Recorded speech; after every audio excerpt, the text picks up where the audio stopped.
Well, hello and welcome to Real Talk with the Cummings. My name is Mark Angelo.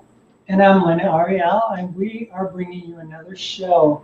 It's going to be a good one today. But before that, I wanted to talk about what we did this weekend really quickly. We went to the Stonewall Festival here in What Manors in Fort Lauderdale. Yes, that's where I got this hat. Yeah, I actually caught it. Yeah, it's too big on my head, but if you're out for the show, I could probably just wear it. And, you know, Guys were dancing on the float. They threw it, yeah. and I caught it. Yeah. I wrestled a couple of. My head needs to grow more, or my ears or something. I think it's too late. Yeah, I don't think I'm growing. But it rained and it was fun. But it was good. It was a lot of fun. It was good. We went with your sister and her girlfriend and stuff. And it was a little bit more sombering, I guess. Yeah, from what happened. I mean, I've been going to Pride Fest and Stonewall for over 30 years. I'm like 52. I feel ancient. Actually, I turned 52 June 30th. The guy that was sitting next to us when we were having appetizers thought you were like 26. That's all the good vegan food and exercise and stuff. But anyway, let's stop rambling because we can ramble lots and lots. Okay. Well, tonight we have Nat Trimm. Nat is a 31-year-old man with a trans history.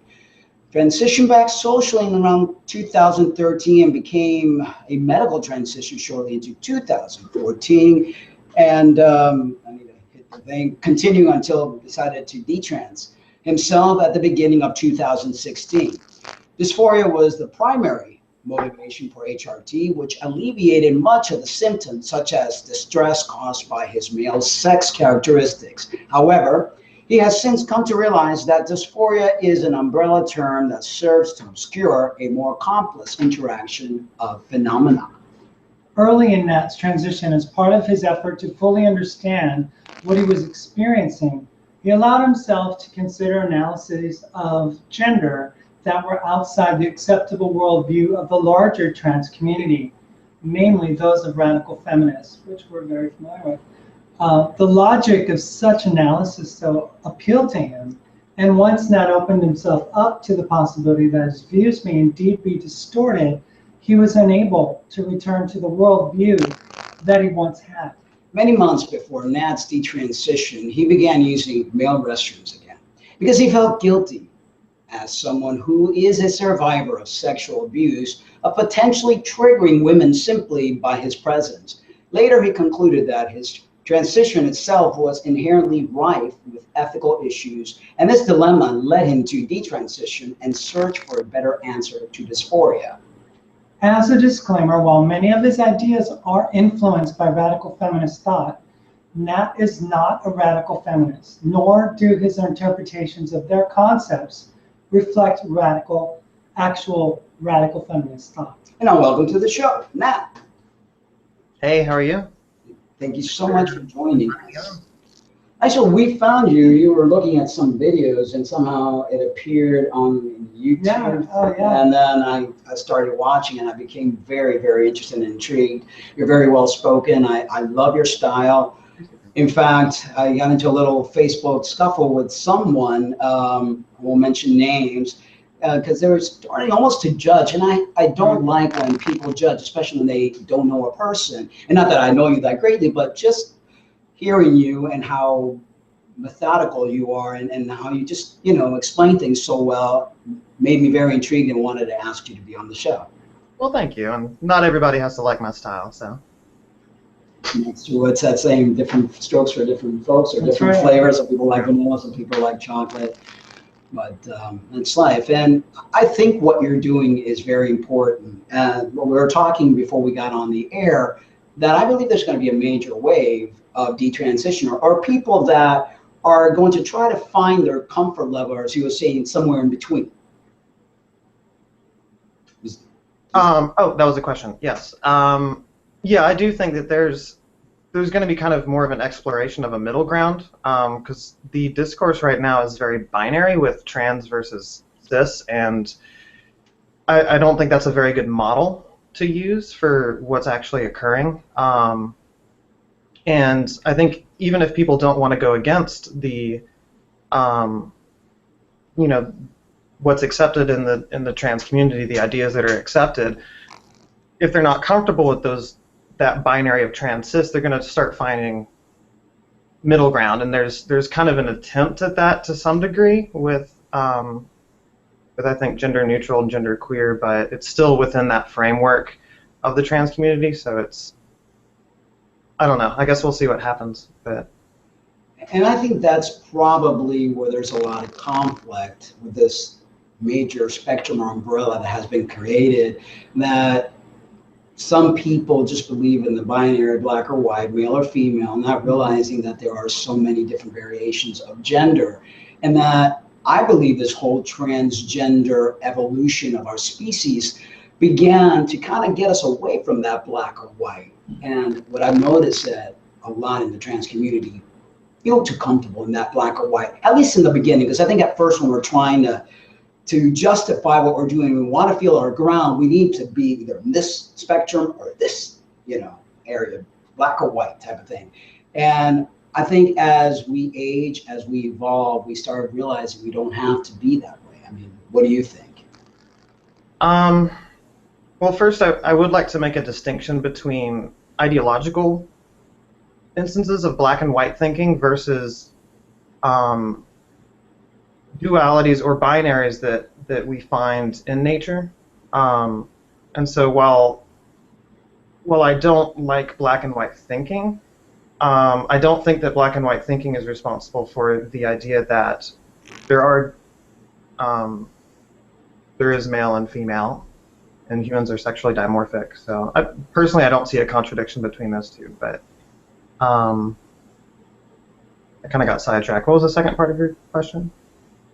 What did you think about, the whole concept that people are, at first, when they first transition, they're so bent out of fitting into the black box or the white box or the male box or the female box, and they don't feel comfortable in that somewhere in between. That as you evolve and transition, then it doesn't bother you as much. I think you kind of don't feel like you need to fit in any box. And right. Yeah. No, that makes a lot of sense. Something I've noticed is really since detransition that was kind of apparent when I first started transitioning was people were a lot more comfortable with me once I started to, I guess, adapt myself to the female sex role, essentially, and perform it in a way that, I guess, satisfied other people. So that they're like, okay, I know what you're supposed to be. I know how I'm supposed to treat you. But leading up to that, and then, coming back from that, where I've, in detransition, where I've been, intentionally lowering my voice so people don't think they need to call me ma'am, or, changing my dress and mannerisms so it's not really obvious what I'm supposed to be doing. And I've noticed that makes people a lot more uncomfortable. And I work in a customer service environment, so I'm encountering a lot of people every day over a long period of time. And that just was something that was really obvious. Because I think we can talk about the pressure put on trans people to fit into a box, but that's just an extension of the pressure that everybody is put on to fit into these sex roles that say that you're supposed to do or be something, a particular kind of something, because of whether you're male or female. It's more like what society feels comfortable, what they recognize, what's familiar. So when you throw something to society that they're not used to or they don't feel comfortable with, then there's where the problem starts. The problem just becomes, it takes flight. And I think that what the universe, if you want to call it, is trying to create is break down these barriers, break down these walls, these boxes, and let people just be. In my opinion. Well, I don't know if society is really ready for that right now, because what you've seen is a lot of kickback against, the gender variance, and everything in the last, year, with all the legislation that's been up on, different things that are anti-LGBTQ. And, it's dangerous now to be anything different than binary. It's like people just want you to be either this or that. And if they find out that you're not that and you're this, then, you know, it's All over. hell breaks loose. All hell breaks loose, yeah. So let me ask you, what led you to your transition, and can you explain to our viewers what dysphoria was like for you? I know that's different for every people. I mean, a lot of things led to my transition, but dysphoria, I guess I kind of break it up into physical versus social, even though I think that the physical dysphoria is directly correlated to social aspects of the way that we delineate male and female people in our society. The physical dysphoria was essentially wanting to, you know, remove certain body parts that I didn't want, and that is something that I do still struggle with, but it's definitely different. My conception of it is different now, but that does help, and I guess I can get to that later. But the social dysphoria, again, would be related to a lot of different things, just different ways that growing up and, you know, just in my personality and my desired behaviors did not seem to match what was expected of me as a male. You know, just whether from bullying as a kid or hearing comments as an adult to, you know, just be a real man. Or just hearing men say things where it's like, you know, be a man and do this thing, and I'm like, well, that thing is not a very smart thing to do, so, being a man doesn't seem like a very smart thing to be. But in that context, it did seem that way. I'm totally rambling right now. It's okay. It would be a lot of things, but I think that what really not made me decide, but resulted in the decision and kind of bringing a lot of these things together and connecting and being like, oh my gosh, transition is right for me, this makes perfect sense, was someone that I worked with a long time ago. I met them again, and they were transitioning, and that was really it. It was just right there in front of me, and I was like, oh, this makes perfect sense for you and for me. And at the time, it made sense. I want to bring up, and what I got from what you said, that it seemed that you didn't fit in society's boxes or what a typical male should be. You were shamed, maybe by your parents, by your friends, or just felt ashamed because you looked at other boys and probably didn't fit your definition of what you felt like. So that shaming, I believe, creates a lot of wanting to escape, wanting to be what you feel you're not. So you're like, well, I don't look like a boy, I don't feel like a boy, so then I must be a girl. Then talking about privates, which that is a major topic for a lot of trans people, it's like people realize that a clitoris and a penis, and pardon my French, I mean, it's the world we live in and we have private parts, are the same thing. One grows depending on the hormone that fetus gets bathed with. The clitoris becomes a penis. It looks exactly the same once that hood is removed and it starts to grow, and it's just like, and we see it in FTMs, when we start taking testosterone, the clitoris becomes a micropenis. And especially if you're intersex like I am, I already had a micropenis. So, you know, they never did anything crazy in Cuba, but it's the same mechanism. The only difference with male and females is for reproduction, when you got the ovaries, which are the same thing as the testicles. The ovaries drop and become testicles if the SRY gene bathes the brain and androgen and all that good stuff. So I think that if we were taught, and I'm probably rambling too, but if we were taught when we were in school in sex education, and they didn't divide us so much, you're a girl and you're a boy, and you've got a penis and you've got a vagina, and they kind of taught us that, hey, it's pretty much the same thing, just the only difference is for reproduction, we wouldn't have so much hang up on what we have down below. But they put us into these boxes at a very early age. I mean, in kindergarten, you're lined up.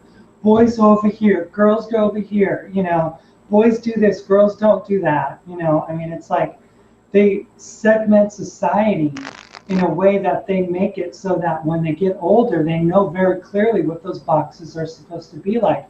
And for people like you and I, Nat, and Mark, I mean, we are confused about that, and we're we're not confused. We're just like accepting who we are as individuals beyond the dimorphism of gender or male, female, or whatever. We're just human beings. And, you know, the power of suggestion is so strong. And it did the same for Mark. You know, he went, you know, to what was it? You were in Key West and you had married, you know, your lesbian girlfriend and stuff. And then someone just shows up and says, you know, are you an FTM? are you an FTM? And Mark's like looking it up, you know, when he gets home, and like your friend, you know, it's like the power of suggestion, you know, it's like that influence. You, in your bio, mentioned that you were sexually abused. I was sexually abused from the time I was 8 till I was 12. And I find that a lot of trans individuals have been sexually abused and were like shamed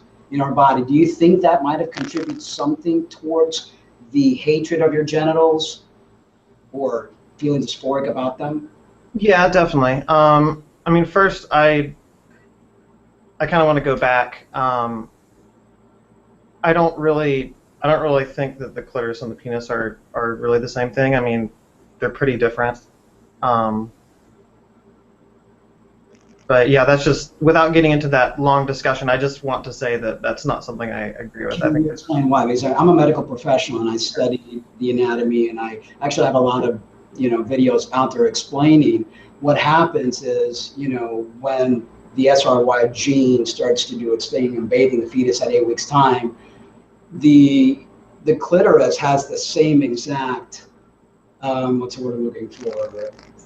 Physiology. If you look at a FTM that has a more developed micropenis, it's the same exact thing. If you look at a male scrotum, has a line which used to be the labia majora that closed up. The ovaries dropped and became testicle. The clitoris then grew and became the penis, and then it closed up in the urethral lining where you go pee-peeing from. It's the same, like pretty much the same material, the same.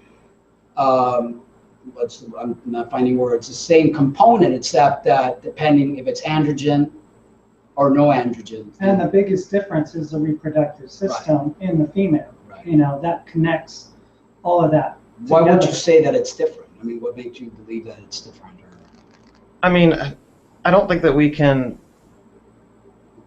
just compare these two organs that are connected to so much else and say that because they came from the same tissue that they're the same thing. I mean, it just kind of seems like that's used as a way to de-emphasize the very real differences between people who are male and female. I think it's really, really important that we are aware that sexes are very, very different in terms of the risks associated with having certain kinds of reproductive anatomy, whether male or female reproductive anatomy. And I definitely don't know the details of it as well as you do, so I can't really argue or oppose you on those grounds. But I mean, that there are similarities does not mean that it's not very different. You know, when they have children that are intersex and the doctors make the choice because the penis did not grow and still looked like a clitoris, and they went ahead and just kind of made the boy into a girl because, you know, the thing is, it wasn't going to have the world's biggest penis, and then the doctors made that choice.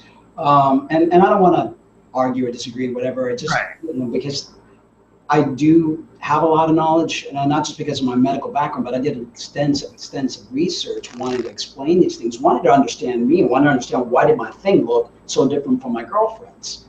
And it's deep stuff, and you know, it's something that obviously it's good to talk about, because I think the more we talk and communicate respectfully as a community, transitioners and detransitioners alike, and everyone around in the whole LGBTQ community, the more we'll understand one another. And respectfully, we could agree to disagree, or, you know, I could learn something from you, you can learn something from me, and hopefully evolve, which is... But I think the key is that we want to be completely respectful of what your opinions are. Definitely. You know, and to honor those, because, I mean, you have a certain way of seeing it that works for you, and Mark and I have a different way of seeing it that works for us, but Right. it's not a matter of it being particularly right or wrong. It's just a difference of opinion. Right. And Right. I mean, I guess just from different ideas that I've been introduced to, reproduction is a central aspect of everything that we're talking about here. Because I mean, really, it does make sense to me that those who give birth, females, are the source of all human economy. So all human wealth comes from new humans, and whoever controls the new humans controls the world, essentially. And so you control females. And in the current system, we have males controlling females on the basis of their sex, their reproductive function, whether or not that woman is capable of giving birth or not, and that's a whole nother topic. But, I mean, to me, just because of that and because of the damage and the male violence I see caused by the system, the internalized homophobia that in part led to my transition is an extension of that system. And so for me, it's like I always try to bring it back to that because I think it's really, really important.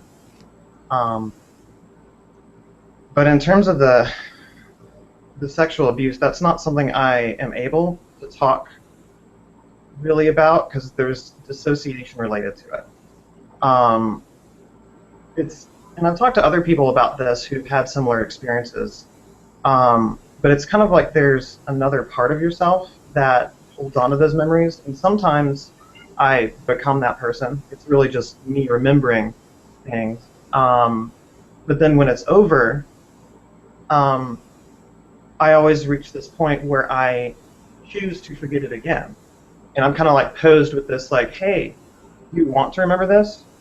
And no, I don't. So I choose every time not to remember it. And the only reason that I know that that even happens was that eventually I got to a point of stability where I allowed myself to remember that I was actually remembering what happened. And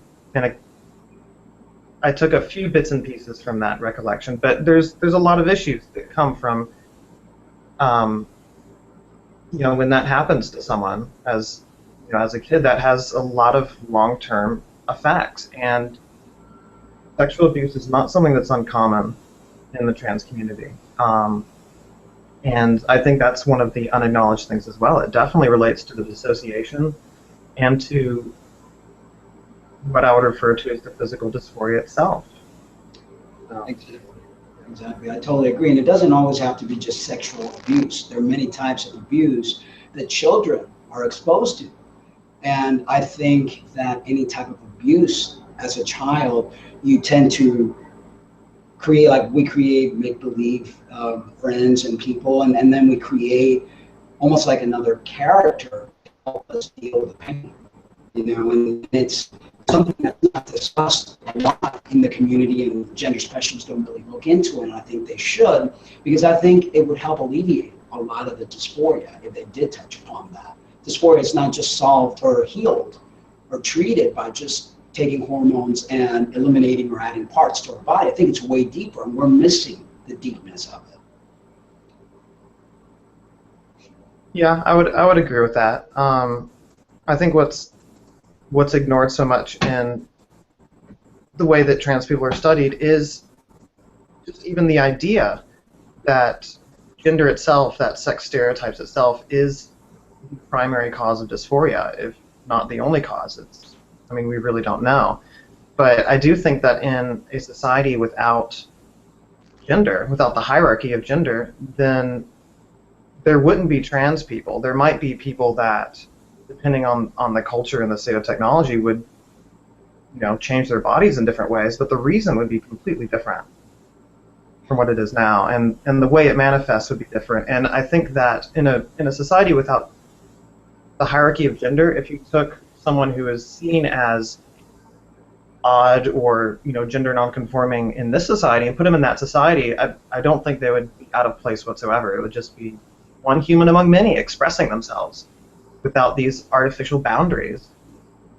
Exactly. Totally agree. And I think a lot of it stems from religious beliefs, stems from the male dominance, as you were talking, the whole concept that the weaker sex, which I believe the weaker sex is the male gender, wanted to be able to use their, brawn, their muscles to control the stronger sex, which I believe are females. And that's my opinion. I mean, I'm not saying this is, Right. I think with all that, that's why we get the boys being teased that they're feminine, girls being teased that they're too masculine, and people wanting to place people into boxes, and hence why we have this gender dysphoria, this transitioning, and this, whole thing that's been taking place. I think back in the day when we were in tribes, there was a lot of two-spirited people, and they were seen as normal. Actually, they were seen as gifted, versus now, it's not the same. I just see it as, it's like an attack on humanity, really, because the patriarchal system is set up to dominate, and the matriarchal system is set up to nurture. And the nurturing ones have now been like indoctrinated into becoming like dominators, so like real women can't be real women anymore. They have to be more like men. And then men can't be men anymore. They have to be more like women because of society's boxes and the structure that they demand on the rest of humanity. It's very difficult. And Backfiring, I think. Yeah, it is backfiring.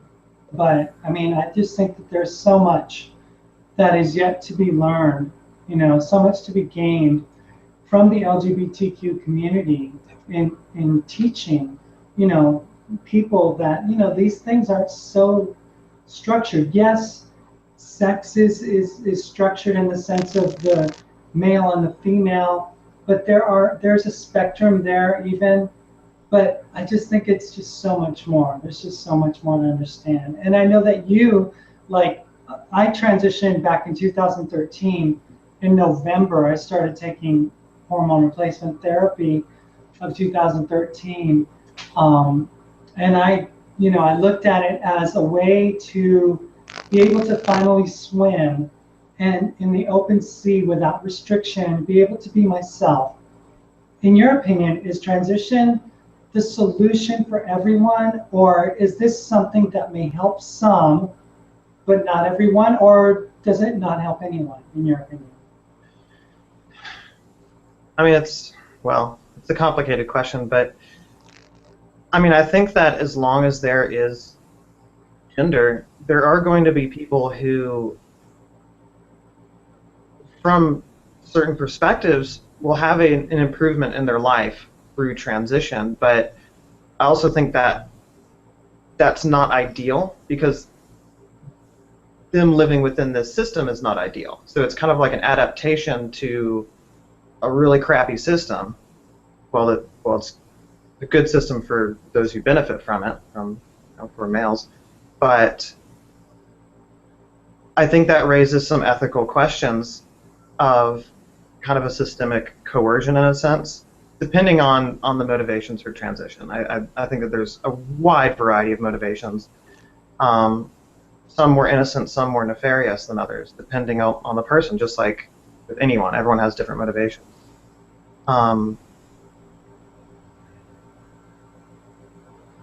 I don't know. I don't really see it as a solution. I see it as kind of a stopgap measure in lieu of something better. Some more real kind of healing, a better answer in a sense, which I think there's a lot of people trying to find that, and I like the idea of it, but I mean, it's kind of hard to find one within the context of the system. So, I mean, I think the problem's the system itself.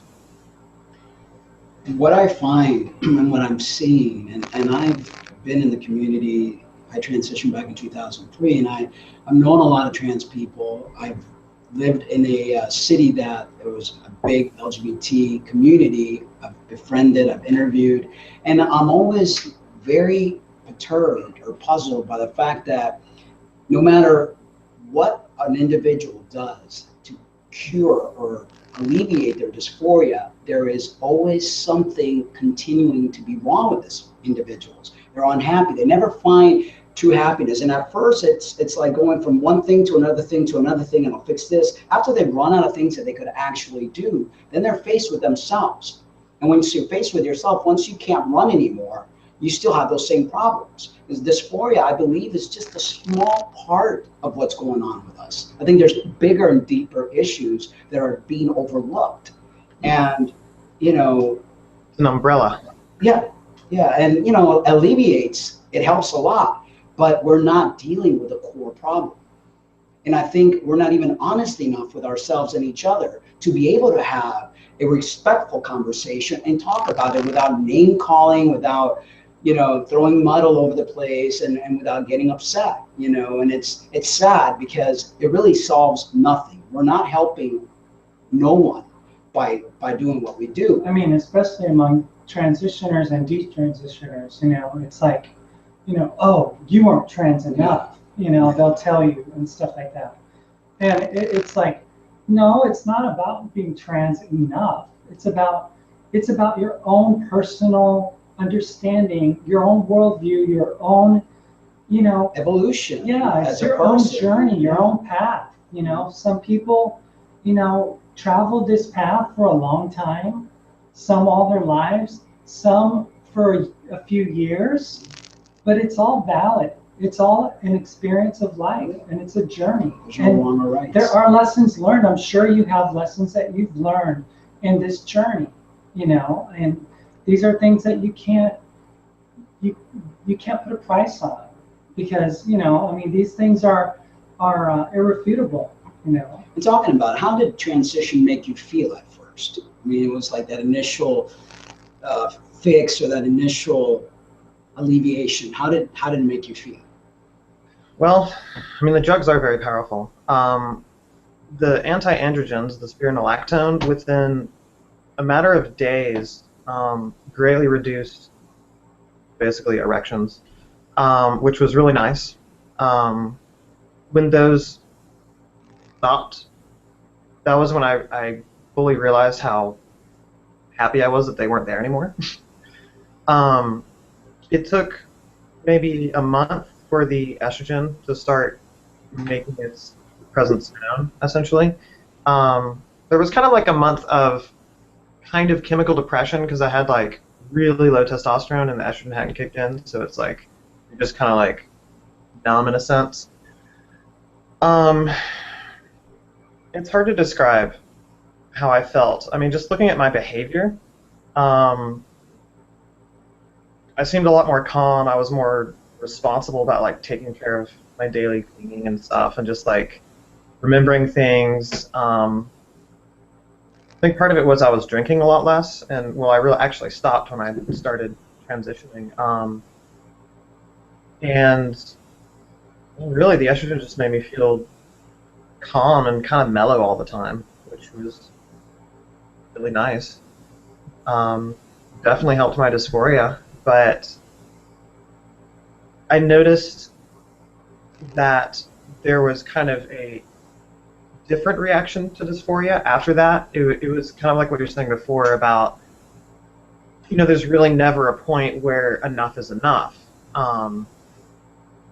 And something that kind of got me thinking a lot about my own experience during that time was hearing from a trans woman who had transitioned for decades, you know, was self and, you know, post-op everything, and still had dysphoria. You know, not as bad as before, but still had times when it would occur. And so that really kind of showed me, like, okay, well, it is kind of a stopgap measure. Like it's only going to lessen that, but it's not.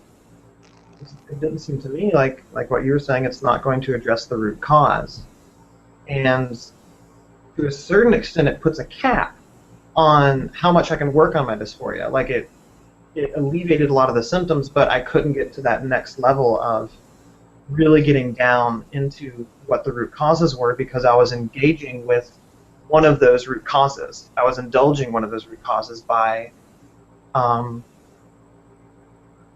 trying to make my body change into something that I, was supposed to make me happier, I suppose. But I mean, there was no amount of transition that would make me female. So I want to bring back the point, and let me know if I'm being too nosy. You said that when you started taking the spironolactone, it stopped the erection, and that made you happy. Now, I'm a very sexual person. I was a sexual person in my female body, in my female persona, and I'm even more of a sexual person now. Testosterone, which is aphrodisiac. What is it called? Aphrodisiac. I'm Cuban, so I mess up words. So that erection, and I see that's a very typical feeling that a lot of trans women have. It's like they fear their penis, or they hate their penis, or if they get an erection, they right away equate it to something male.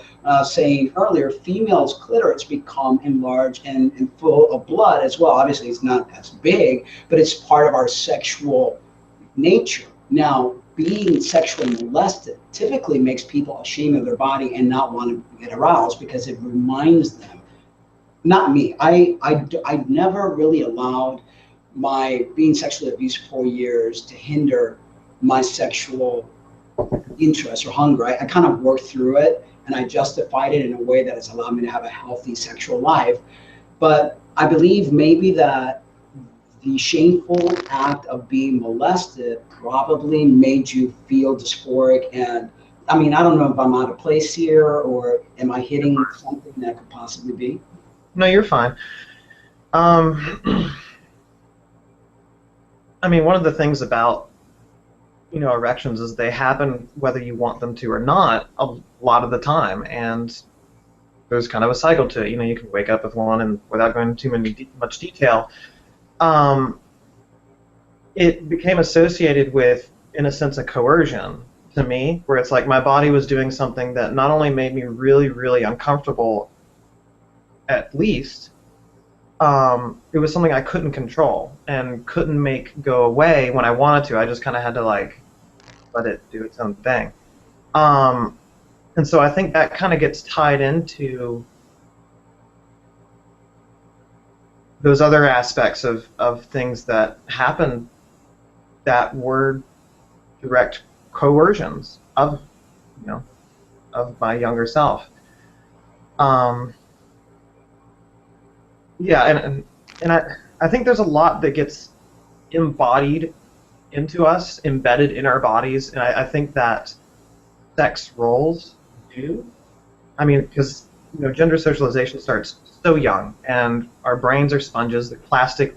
They're structured literally changes depending upon our environment and what our stimulus is, and what how other people react to us. We have no control over that socialization, at least in large part, and we're taught from such an early age that our bodies means so much more than just being the bodies that we are. It's supposed to mean something grand about who you are as a person and what you're supposed to do.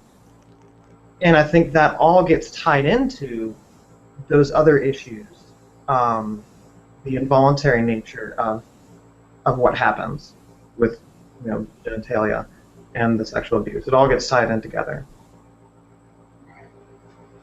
So let's see what I put it. So why do you think that getting excited or getting aroused is so disliked with trans women? I mean, not all trans women, because some trans women like sex and they don't ever want to touch down there, and they're happy with what they have, and they're comfortable. Why do you think certain trans women have such hatred or dislike of their genitals? And what particularly, if we were okay to realize, okay, penis, clitoris, more or less the same thing, and we were okay with it, you think that trans women will continue to have dysphoric thoughts about their genitals? Well, I mean, again, I think the two are very different. I mean, just from a sexual attraction standpoint, I find one type of genitalia arousing, whereas the other I don't.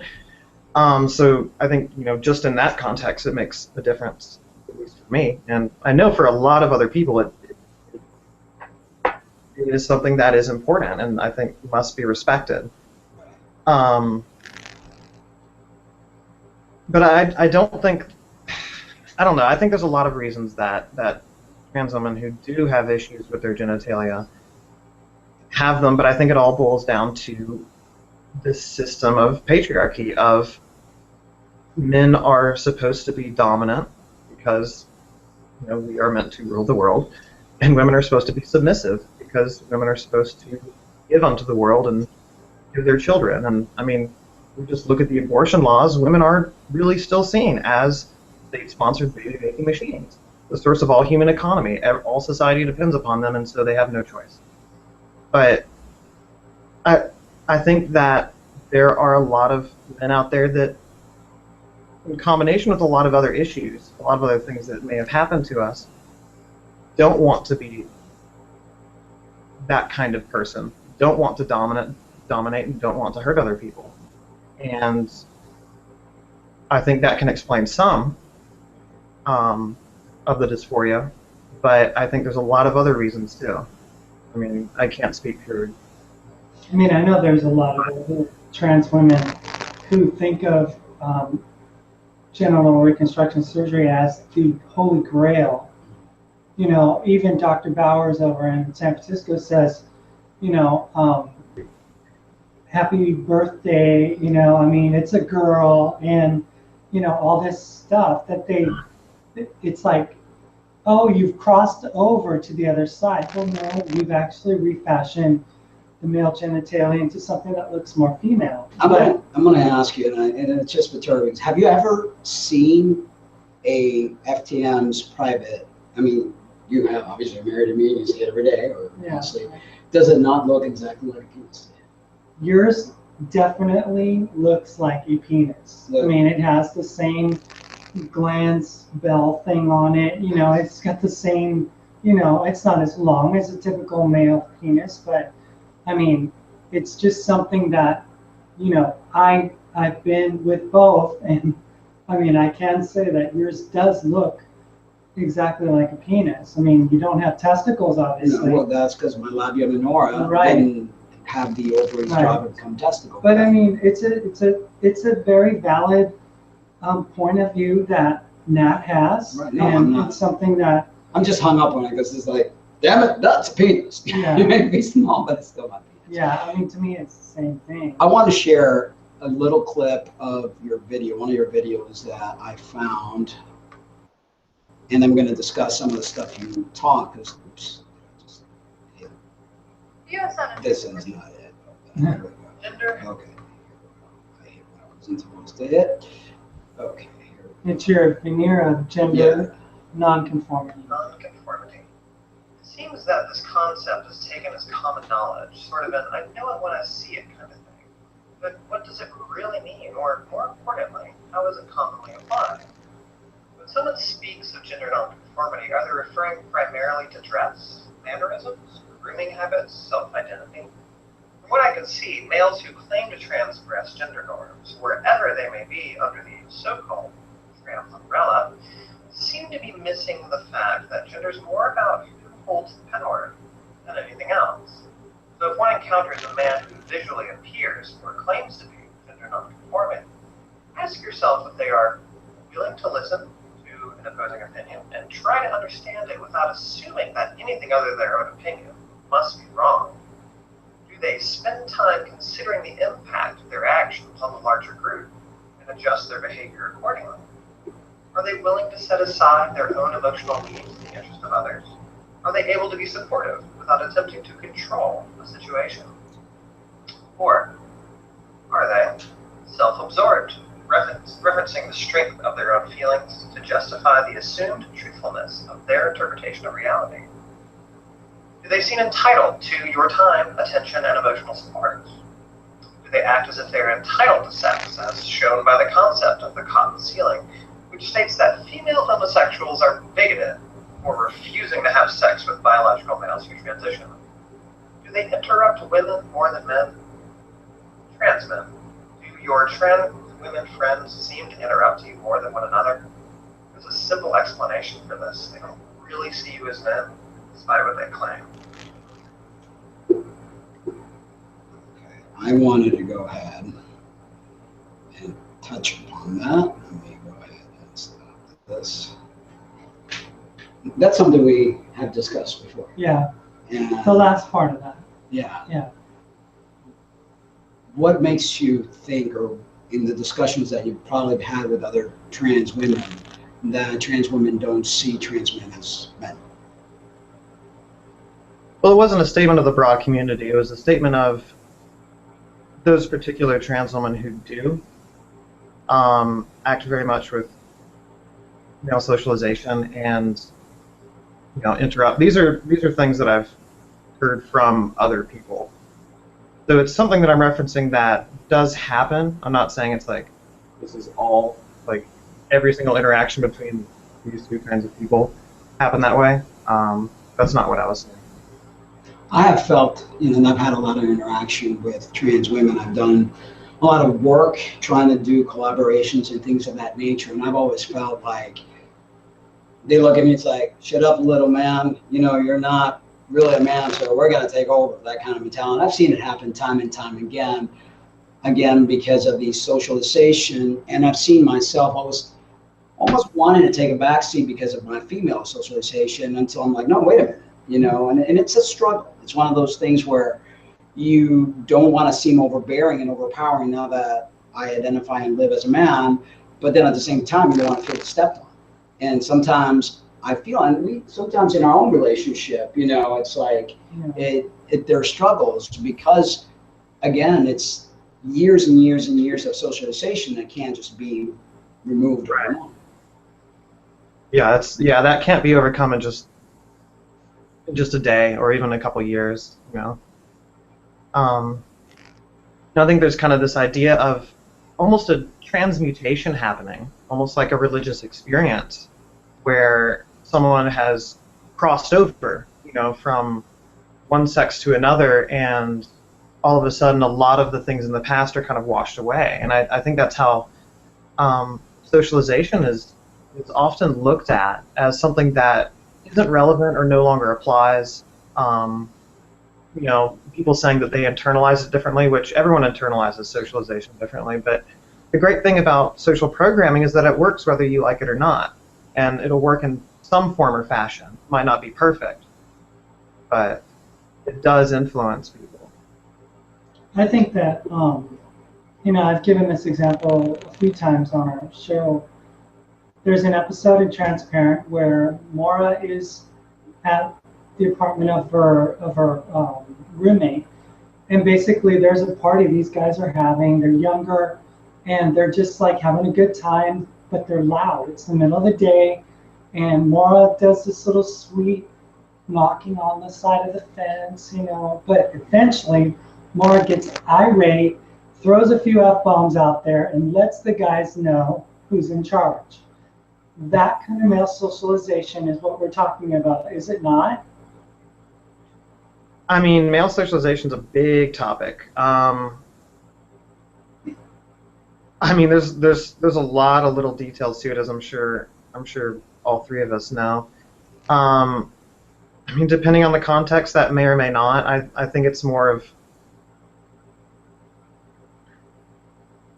about feeling entitled. Like interrupting other people is a very minor thing, but also just, the entitlement to control women is a big one, a very, very big one. Whether you're for abortion rights or against abortion rights, or you just think that women are supposed to be a certain way and that's the way it is, and you deserve more space in the world. You deserve to have an impact on the world.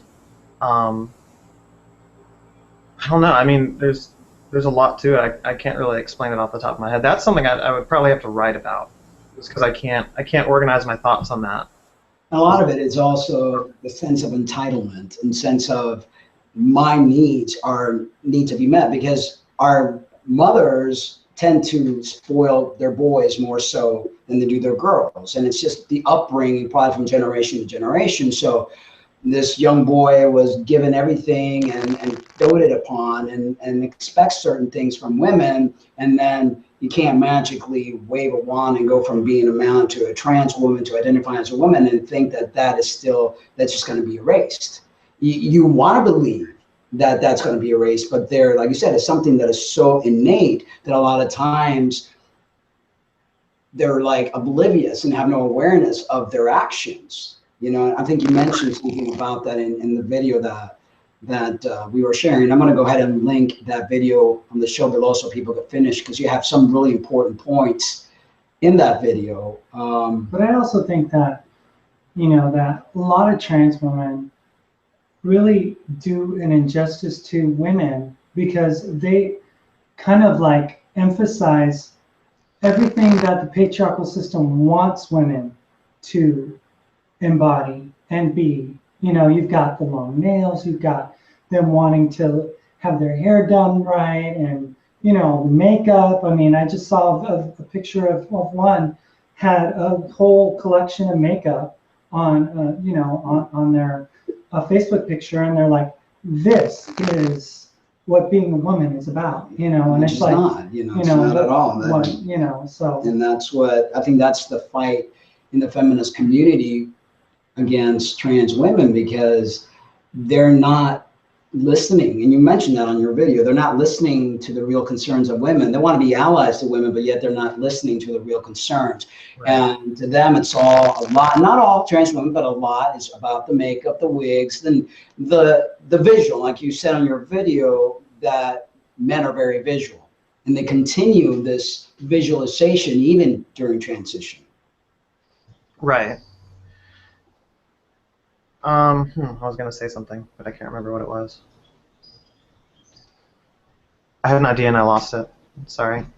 Okay. It's all right. Maybe I'll get back to it. Yeah, go ahead with the next question, and maybe you'll remember it. So, I know that for me, I went through a really hard time last year. I had, you know, I was involved in a terrible car accident, made me reconsider a lot of things, and I said things that started to really irk a lot of people in the trans community, and that is what eventually happened, where we became friends with the radical feminists, and Mark was detransitioning, and we were gender variant and everything. What led to your questioning and to your detransitioning? I think that the more that I learned about what it's actually like to be female and the struggles that women go through, I could not accept that I was just like them, because I hadn't been through really any of those struggles. And so that was part of what made me start questioning. A big issue at first, what really started to make me have my initial doubts, was critiques of the idea of cisgender, and kind of breaking down how, for a lot of reasons, that doesn't actually make sense, and it obscures a lot of the issues that women go through being oppressed under patriarchy. I mean, just from one aspect, a woman who, by all appearances, is gender conforming, conforms to what society wants of her, is not protected in any, well, I mean, is not protected from male violence. I mean, I think there are other things that can increase or decrease risks depending on the situation, the context, but gender nonconformity is dangerous, but gender conformity is only safe for men. And I think that's, or at least is only safer for men, really. Well, I don't know, there were a lot of things that made me start questioning. But yeah, really it was criticism of the term cis, and just learning more about patriarchy and about feminism. Interesting. Can you elaborate on the statement, I've since come to realize that dysphoria is an umbrella term that serves to obscure a more complex interaction of phenomena. Well, it's like what we were discussing earlier in the interview about how socialization can have an impact on dysphoria. You know, the sex abuse, internalized homophobia, not feeling like you fit into this role, because I don't think anyone really fits into these roles, because they're roles, they're artificially created. But I think that in large part, dysphoria is a term that it almost stops conversation, because people can't really ask about it. You know, it's kind of like, well, I have dysphoria. It's like, well, what does that mean? And it's described most often as, you know, I feel like I'm, you know, in the wrong body, or, you know, my gender needs to be this, I need to be in this role in society, or I'm supposed to be this kind of person. And there's not very much attention to just the idea that traumas that we've gone through in the past, association that we may have, ways that we feel about our sexuality and gender itself is contributing to dysphoria, and that they're all kind of interweaving in a complex way that would be very difficult to describe to people and would be very personal. So it makes a lot of sense that those things would get kind of shoved under the dysphoria umbrella. But part of the problem is that because of that umbrella, when people will also say that it is transphobic to state that, you know, sexuality or trauma or, you know, sexual socialization has anything to do with dysphoria.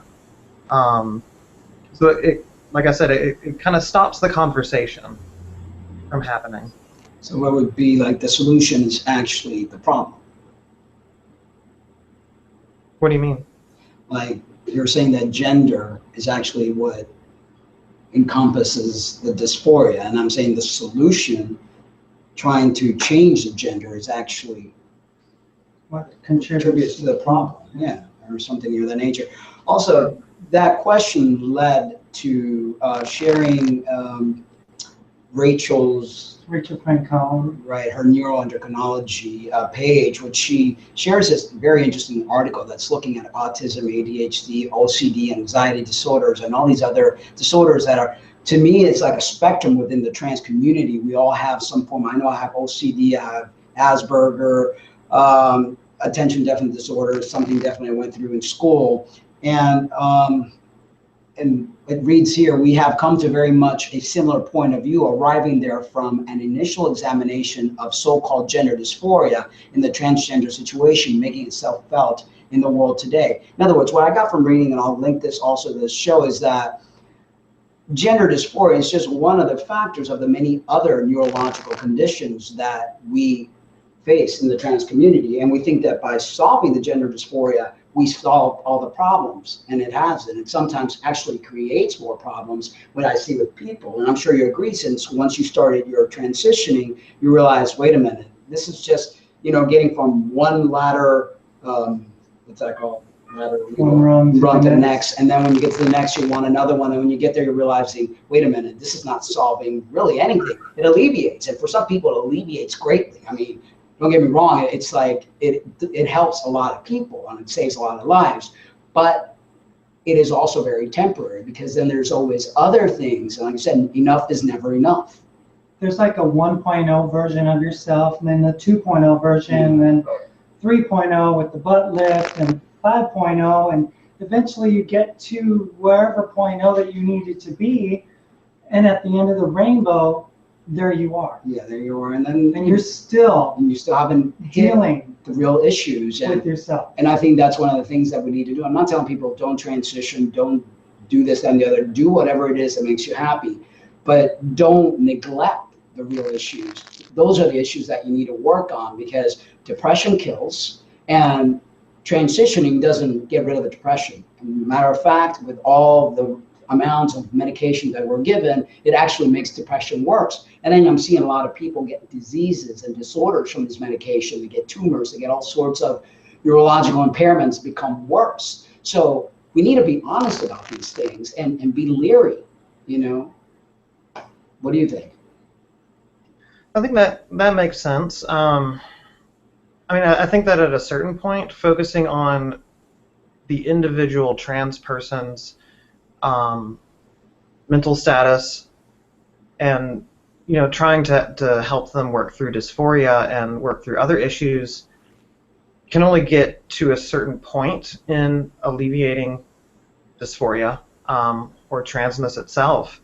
Because as long as there is gender, there's going to be people who are doing what trans people are doing, and I really don't think that there's any other way in the long term to help trans people and to eliminate dysphoria or at least reduce it without dismantling gender. And that's not something that's going to happen anytime soon. It's going to be a very big, long, drawn-out process of incremental changes, I think. But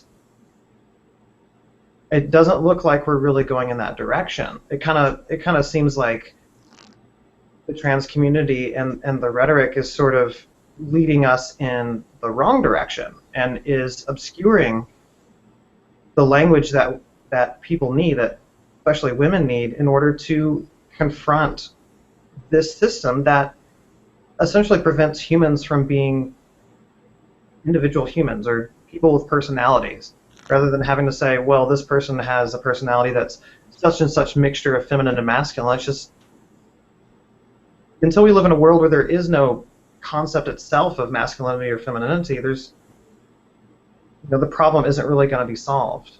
Until we live in a world that being gay is okay and that, you know, little boys are being judged because they're not masculine enough, or little girls are being judged because they're too masculine. And until we like break down all the walls and all the barriers, and until we are okay with ourselves and our sexuality and how we look, and until we get rid of these mirrors and realize that it's not about materialistic things, it's about the spirit, the soul, it's about loving, it's about giving, it's not just about receiving or wanting. I mean, trans issues are not the only issues in the world. We've got a world that is run by material, corporations run everything, and we don't give value to human, we give value to money. And that all just plays a role in everything that we're seeing. And until people get sick and tired of being sick and tired, that's the only way that we're going to create change. When people just are fed up, when a lot of trans people, after they do what they do and they tear their families down and they hurt their bodies by taking all these things and having all these surgery, and one day they get up and they go, what have I done? And solve nothing. When all that starts to happen, maybe we'll see a change.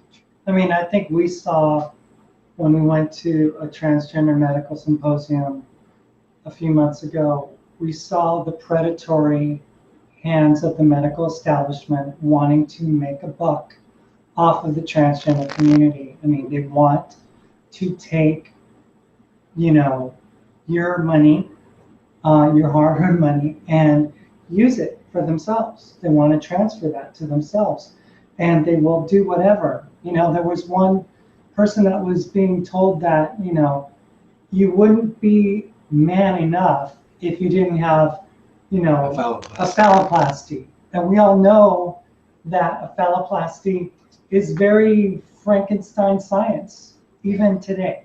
And again, not judging anybody that wants to do their surgery. It's up to you. Of course not, but I mean, it's dangerous. And, you know, just because you can remove a part of your arm and replace it, make it into a penis, I mean, that doesn't constitute what a penis is. It's not what I wanted to do. Right, and you lived through that. Oh, I did. You had the opportunity to do that. But it wasn't at all. It wasn't going to be, you know, like I'm happy with what I have. And, you know, it took a while for me to learn that, to have self-acceptance and self-love. And I believe that's a major key, self-love and self-acceptance. I gotta sneeze. You got to sneeze. Yeah. Did you want to add to that while she sneezes? I mean, I wouldn't really use the term Frankenstein science. Sometimes he doesn't use white words. Yeah, Like, disclaimer. Yeah, I do think that other treatments need to be available or at least emphasized, and I think it's really, really dangerous that transition is seen as the end of the road, as the ultimate solution, and if it doesn't work right, then you either weren't trans, or we just need better technology, or society just needs to accept trans people, depending on what that actually means in the conversation, because that means a lot of different things. But yeah, I don't think that this kind of medicine is ideal. And what you were saying earlier about money, I mean, in the context of capitalist medical system, I mean, transition-related healthcare is a gold mine, and it has that potential. And so there is this interaction between the trans community and these large corporations, especially pharmaceutical companies, that I don't think is going to be helpful for trans people. Because, I mean, really, how much new research has been paid for? I mean, there's some studies, but there aren't studies into alternatives. Well, one, because those would be deemed transphobic. There isn't even information on how to stop cross-sex hormones. So there's just all this basic information that is not provided, and I think part of it is that, in large part, the trans community dictates its own medical treatment, which is very, very dangerous in any situation, whether it's trans people or anyone. I mean, I think having a say over what's happening, but and what medical treatments are available,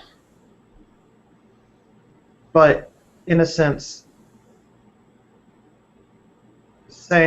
really being able to control the research and to control what medical procedures are deemed acceptable or not, it puts trans people in a very precarious position, and I don't think that the community really understands the power that it has, and I don't think it understands which trans people are actually holding the power and who is having the most influence, and those people, what their motivations are. And it's important. It does come down to money and control.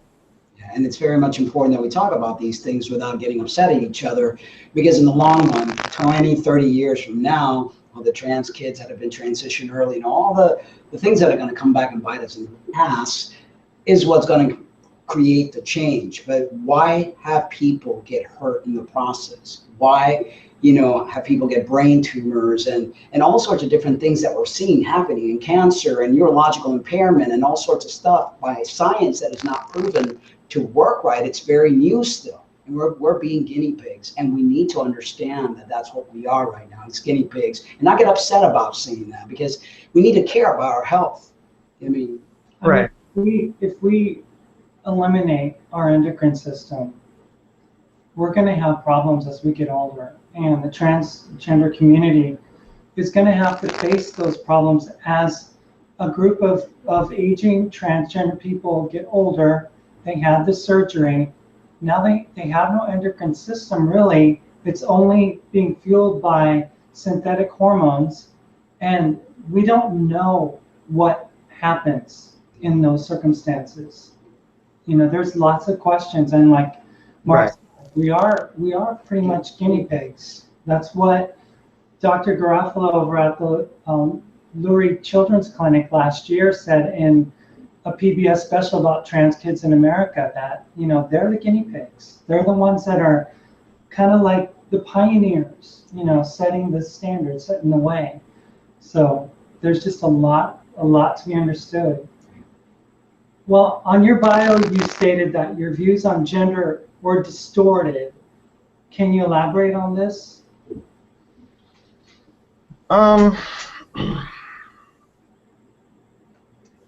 Well, before I had more of a, I guess, liberal / postmodern view of gender that did not adequately distinguish between gender and sex, and did not really understand the relationship. And I didn't really understand that gender was a hierarchy. I knew that that men oppressed women, but I didn't really think of it in those terms, or at least it didn't make sense to me. I suppose in a lot of way it had to do with not being aware of the ways in which my male socialization was affecting how I interacted with people, or how I didn't interact with them. The ways that I thought about my own emotions, and just all these different things that were really more about me, and my space in the world. Even when I was trying to think of other people, it would be like thinking about me. And I think that really distorts your view of everything. I don't know. I guess it depends on what you mean, or what I mean. But yeah, it was, my views on gender were distorted in a lot of ways because I did not understand the way that the social programming influences people so much, and I kind of had this delusion that for a long period of my life that I could just make myself the person I wanted to be, that if I encountered a problem that was internal, I could just, be like, I'm better than that, I'm not affected by that. But I think that I was telling myself that I wasn't letting other things affect me, wasn't losing control, was fully aware of my actions, when I wasn't. But I kept telling myself that, so it seemed like I was. I just didn't realize that I wasn't.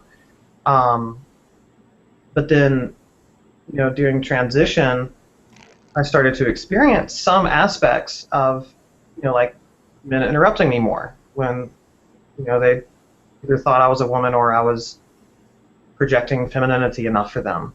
But they treated me in a very different way, and that was just an extremely tiny aspect. Cat calls, groping and unwanted sexual advances. Just tiny aspect of what women go through, and I had no idea. Even though I had, read things, but, and heard stories from other women, but I hadn't heard enough, I guess. And so I guess my view of gender was distorted because I hadn't been listening to women. I guess that's really what it was. Next question kind of probably tie in a lot of stuff. Last year, as Linda mentioned, we befriended a lot of the radical feminists, and we're in alignment with some of their ideology, but saw too much hateful language being used and decided we wanted to come from a place of love instead.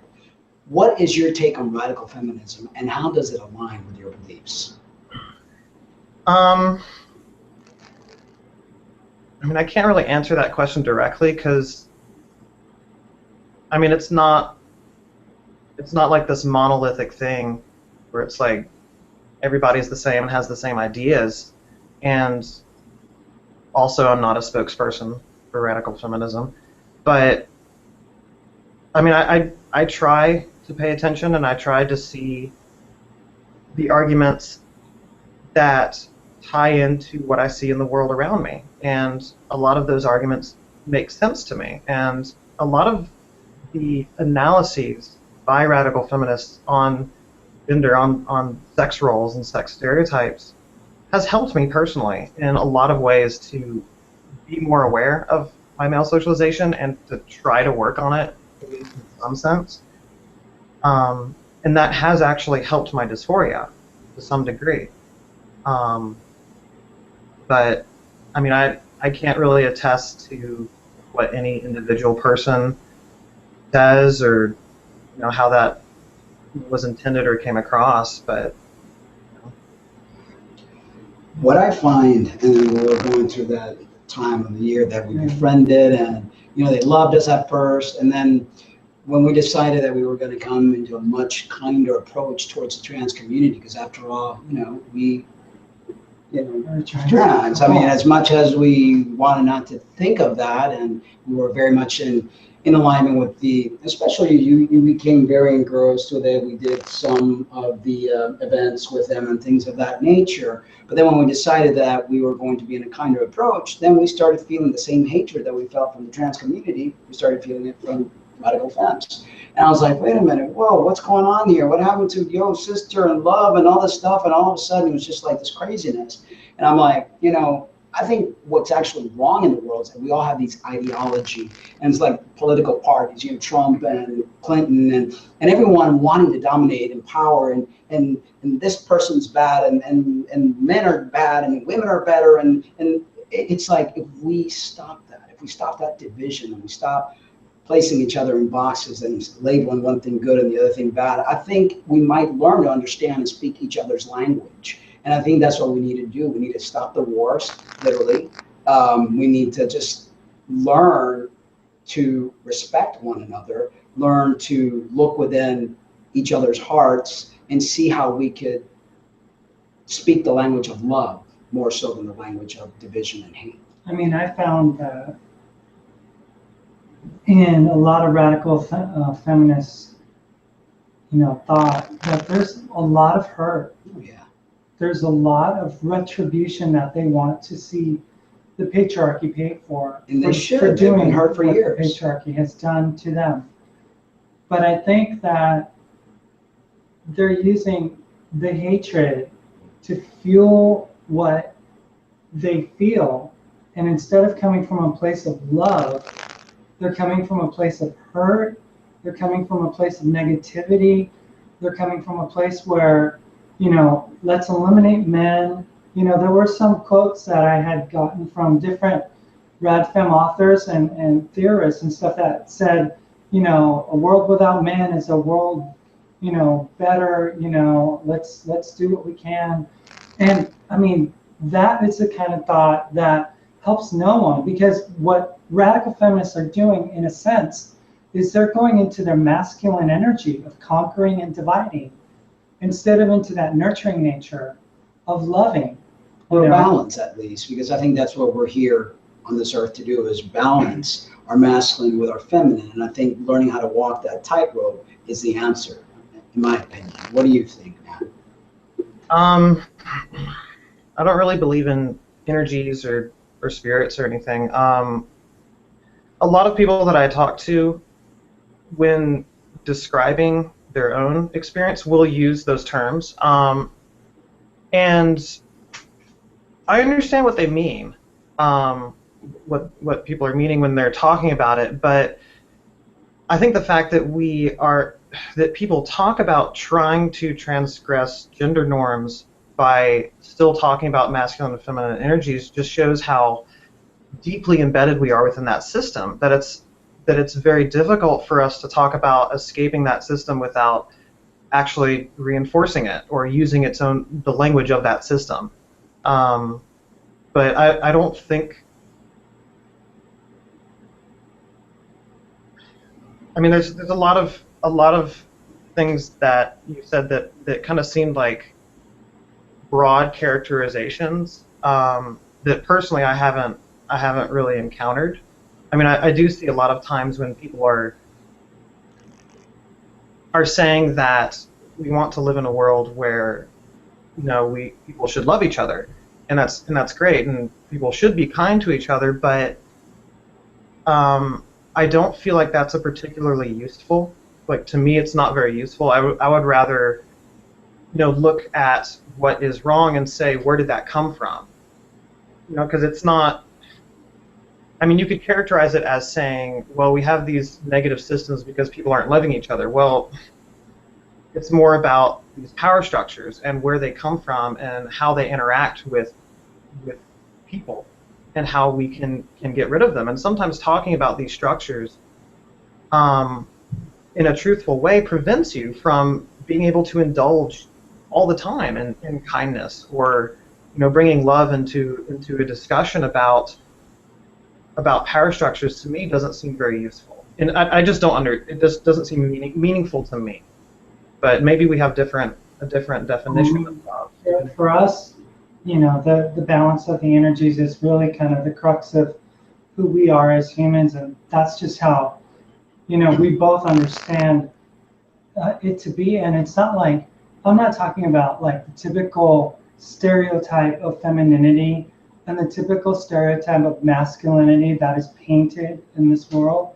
I'm talking about the two energies that yin and yang, for instance, that you know, make up the universe. And I guess if you're not spiritual, you don't right. you don't see it, and you don't believe that, and that's perfectly fine. But that's just kind of like, I think the strand of the two is what makes humanity strong. Is those two energies kind of intertwined together like a strong rope.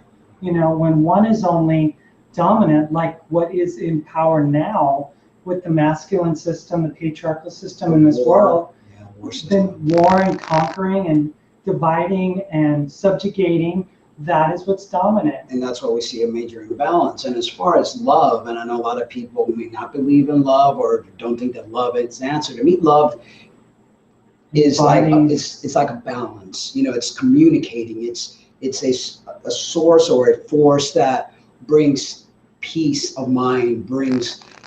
It has many attributes, and not all positive. Because love could also be negative, but it's like an energy. And again, I know you don't believe in energy, so I'm trying to use a word that might just a source that might allow humans to once and for all have some sort of peace, you know, and stop all these wars and all this disrespect and one dominating force over the other.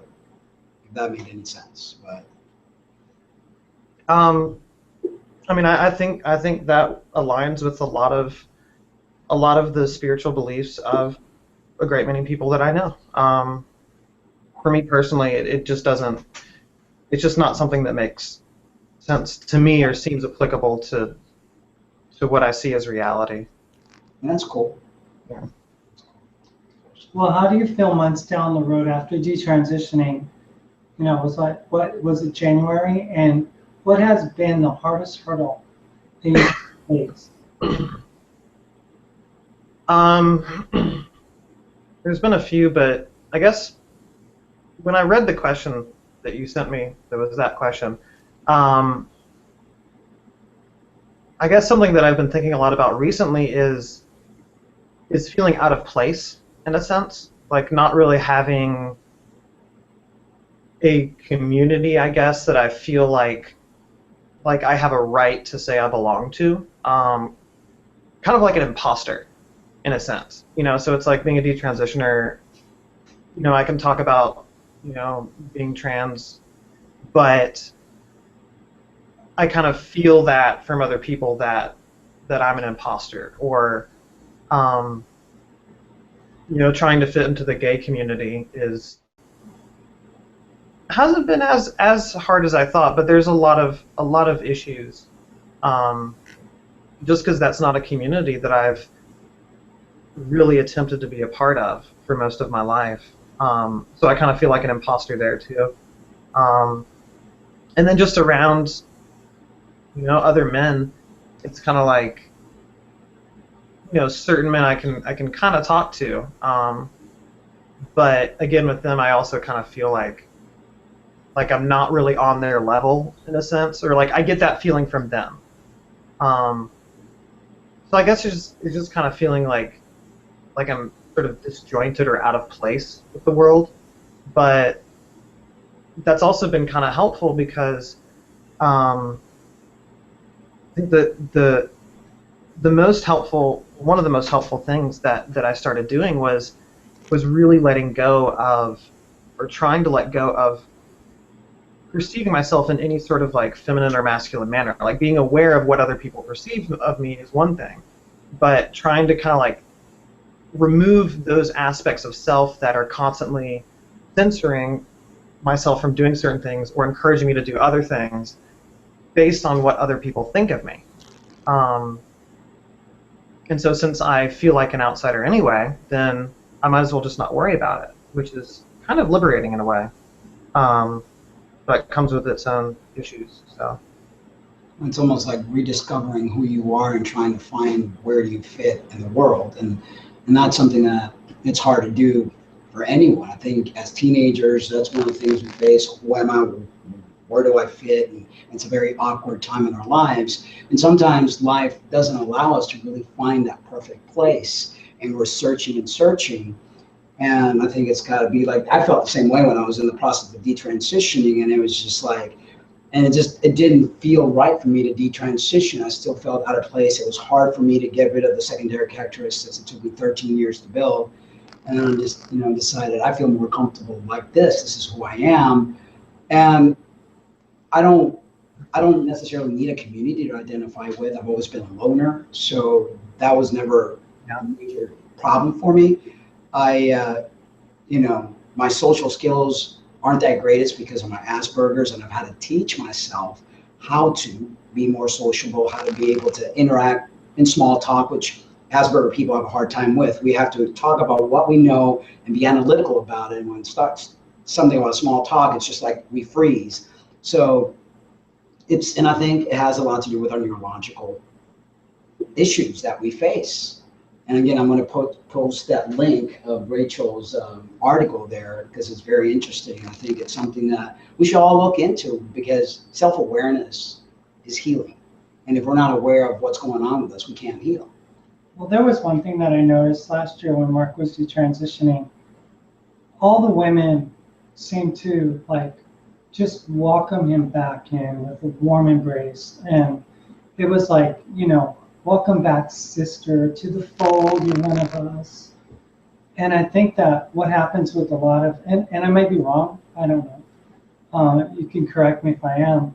A lot of times when males transition, and, go through everything and then detransition, it's like, is it possible to even gain back the male card that a male had at, with the socialization, with the people that they were, around, and the family and the friends and everything? Or is it always just going to be like fish out of water, oh, you're that kind of person, okay, and it alienates. And I think men have a good way of being able to alienate other men who aren't as masculine as they are.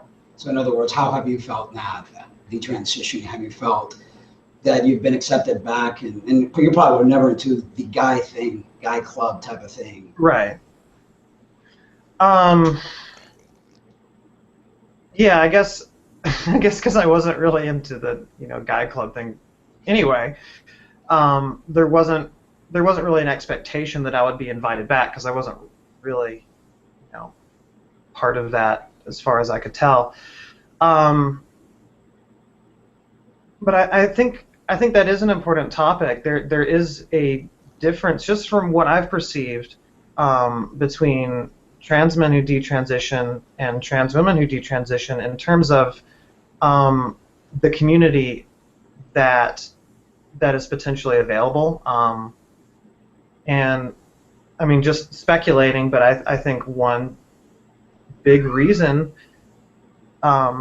may be women being oppressed under patriarchy, and a very common motif in stories and movies and different things is people that might have a lot of differences and conflicts having a common enemy and it bringing them together. And so women have a common enemy in a sense in men, or at least in male-dominated patriarchy, and just a fear of men just doing violent, horrible stuff, which is what men are constantly doing all the time. But not all men, of course. I think that a big part of male socialization is the idea that you don't need other people, at least not in the sense of having a real community, in that you're a man, you stand on your own. If you have friends, it's completely by choice, and you can just cast them off if you have to. And so there's not really anything in the male socialized programming that leads to men saying, oh, hey, you're identifying as or you're stating that you are a man. Let's welcome you into our warm, loving community. It's not really, I don't really see any sort of example of that in male socialization. But maybe I just was missing something. Well, that's probably what we need to do, is teach men how to be more nurturing and be more accepting, and, you know, get away from this warlike attitude and, I don't know, something of that nature. And we have one more question. We've held you up. I mean, it's been over an hour and a half now, and it's been an amazing interview. And exactly. Too much. No, it's good. I love that. I think, you know, I'm all about healing, and I think that as humans, we don't focus enough on healing. You know, everything is about competition, material things, war, you know, how much can I get for this? And we need to heal. We need to be nurturers to one another. And that's why I love doing these shows and interviewing individuals and learning all about them. And, you know, it's important. So the last question is, you stated you felt guilt when using the female bathrooms. Can you explain?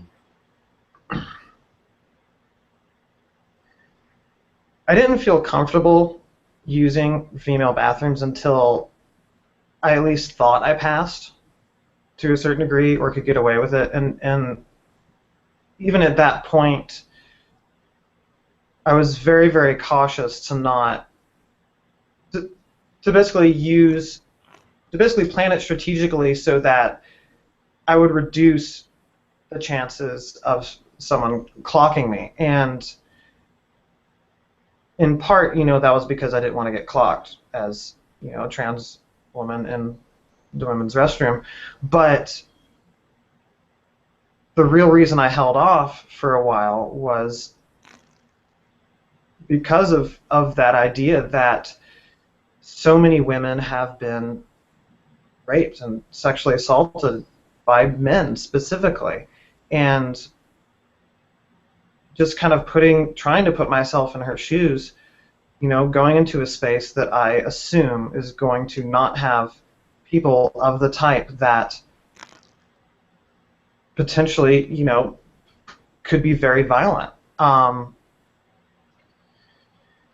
then the surprise of someone that you had one perception of, you know, maybe not understanding necessarily that, you know, might not think of it in terms of female socialization versus male socialization, but just by observation of society, knowing that you're in much greater risk from someone who is male than someone who is female. All of a sudden, you know, being in their safe space and then seeing someone they think is safe, and then all of a sudden, you know, it's someone who's male and probably has a penis, and that's, to me, I mean, I guess it can be hard to explain why that's so relevant, but that to me just seemed like a really, really good reason to not use the female restroom for me.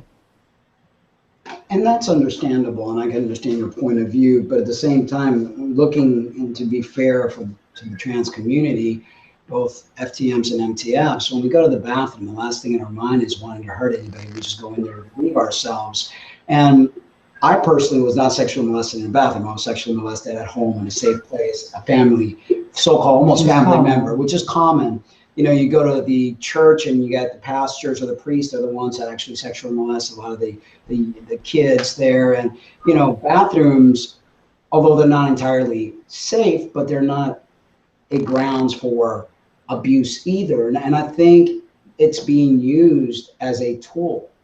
And yeah, there might be creeps out there, but I don't think that not allowing a trans person to use a bathroom that the gender they identify as, and many who have actually gone through the extreme of getting their passport and getting their birth certificate and all these things change and now identify legally as the gender they transition to, it's not fair to create that fear. And again, not taking anything away from how you felt or how other people feel and why you felt the way you did, and I'm sure. Right. I mean, because that was, you know, just my description of a personal experience and right. my reason for yeah, that. For me, it was like the opposite, because when we came out to Florida, which we ended up moving here from New Mexico, I had to use the restroom, and you know, I used the women's restroom at the rest areas and different places and stuff like that whenever there wasn't a gender neutral bathroom or a handicap.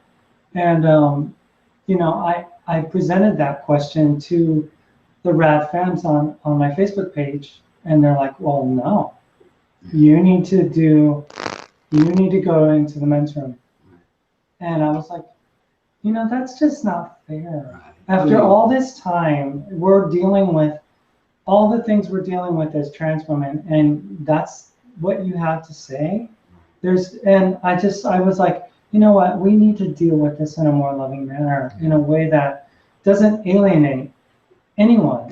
I mean, it's hard to do. Everyone. It's hard to do because, trying to please everybody, it's a hard thing, but it's all about education. It's all about realizing that trans people aren't predators, and just because trans women use the female bathroom doesn't mean that all the predators in the world are not going to go into the bathroom. That's like overshooting. That's really exaggerating. And the conservatives and religious extremists are using this, whole argument as a political tool. I mean, until we had that massive shooting, that's all that was being talked about. Now it's a massive shooting. They've left trans people alone for a little bit, but there's got to be a better solution, and people need to be educated. And again, less war, and let's not use the word love, but more harmony and more understanding for one another, and respect somehow, somewhere where it's a win-win for everyone. Well, I mean, that was just me talking about my personal experience, but the larger topic of sex-segregated spaces and where they're important, why they're important, and the variety of those spaces. I mean, that's a really big topic, from women's prisons to rape shelters to, school scholarships to all female schools and sports teams. I mean, this isn't, people want to pretend it's just about the bathroom and just needing to pee, but this is a very, very big conversation. And when we're already having a situation where sex is being legally replaced by the notion of gender identity, which is not very well defined, it leaves these spaces open to too much vagueness happening. I mean, there's too much opportunity for problems here, and I think that, when you were saying, Lena, about, the response that you got, and, you said, after all that you've been through, that, it just seemed like something that wasn't an issue. I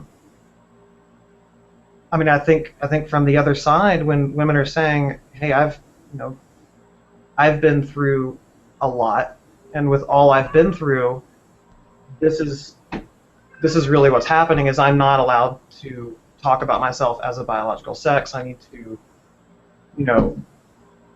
refer to the language of gender identity in order to even talk about this subject.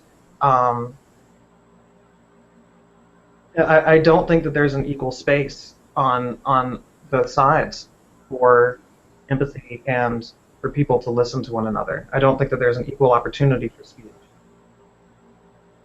And we need to find a way, because, I understand completely where women come from and their fear, and the fact that, yes, women do go through a heck of a lot more than trans women could possibly ever go through. And, generations and generations of hurt and rape and fear and being dominated, it's all, coming up now, and there needs to be a healing.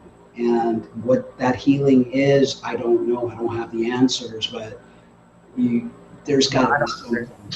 Yeah, it's hard. It's one of those things where, how do you solve this problem? How do you solve without hurting trans women and their feelings and and not validating what they feel? And how do you validate and not hurt biological females? It's one of those. It's hard. It's really hard. And to be honest, I honestly really don't know. I mean, the past number of months, I've just been kind of, well, especially the past couple of weeks, not really saying as much on media. Like, I'm just not really having ideas. I'm kind of like pulling back and trying to quiet myself and quiet the discordance of all these different voices about this very complex topic.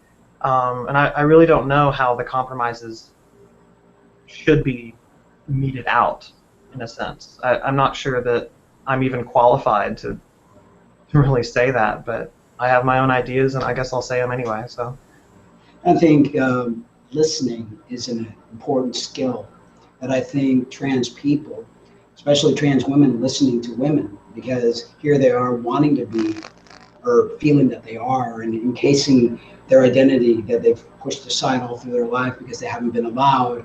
Listening to women, I think, is something that will help, and enough to gather the trust of women in the long run.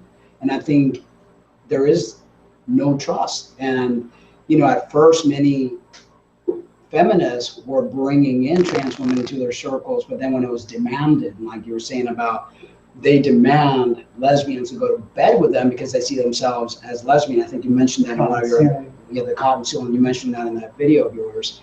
You know, trans women somehow need to maybe listen to that and not get so defensive. And I mean, the discourse was happening with me and the radical feminists last year. I mean, we were talking about it, and they were, I mean, we were in those circles in October when we went to that MANA conference, and we stuck our neck out. We stuck our neck out for the rad fem community and stuff, and these things were being spoken about, but the manner in which they were being addressed back in January made me want to just pull away, because I felt the same, I never felt welcome, for one. You were the welcome one. And I felt displaced completely because I didn't know, there's no community. There was no trust, still. I was told, we don't feel safe with you anymore. Because I mentioned that I used the restroom on a vacation.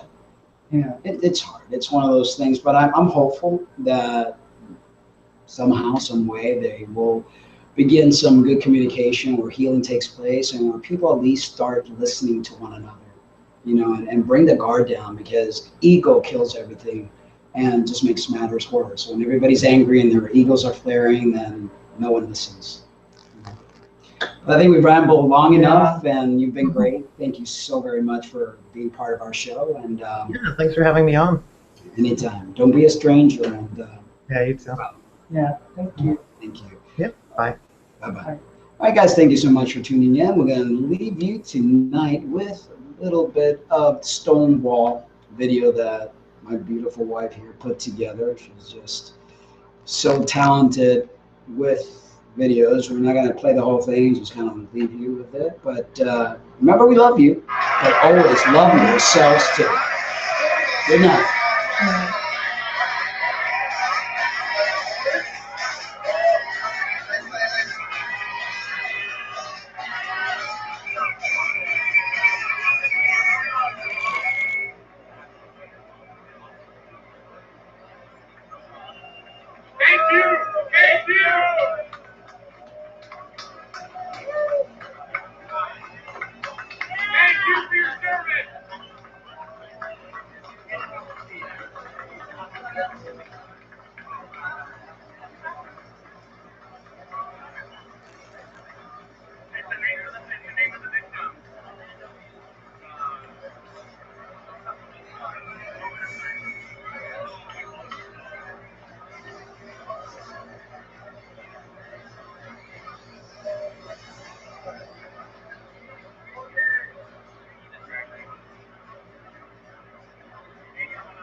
Some say